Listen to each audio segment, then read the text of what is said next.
Hi there and welcome. This is Nellie Deutsch.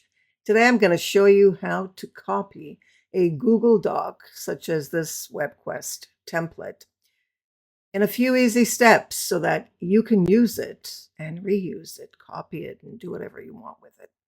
So let's go into File, click on that, and then notice at the top it'll say Make a Copy. Now, this is whether you are the owner, as I am, or whether you are anyone who's interested, because this was shared to anyone who has the link. So we'll hit make a copy, and then notice it'll go into my drive and it'll go as a copy.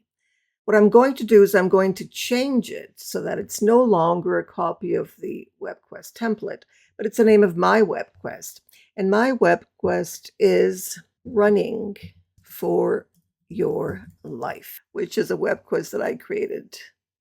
And then notice here you can share with the same people, which means that it'll be shareable by anyone who has the link, or you can simply leave that out. Go into my drive, decide where you want it, or in my case, I'm just going to make a copy. Click on that. And then notice what I get here. That's it. It has a new title, Running for My Life, instead of this. Now, what I'm going to do is I'm going to change everything. Notice here I'm going to add the title of my WebQuest. I can make all the changes that I want, which is what I want to do when I make a copy. I want to make changes, but I want to keep the template. Title of the WebQuest, I want to keep that. So as I said, it's Running for Your Life. Okay, that was the title. The grade level, you can decide on that. Notice you add an image because this is my image. So you add another image that's appropriate to you.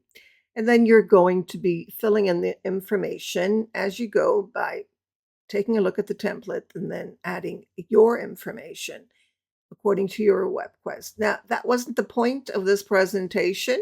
The point of this presentation was that it's really easy to go into a shareable link on Google, go into File, make a copy, and then simply add your title and make any changes that you wish.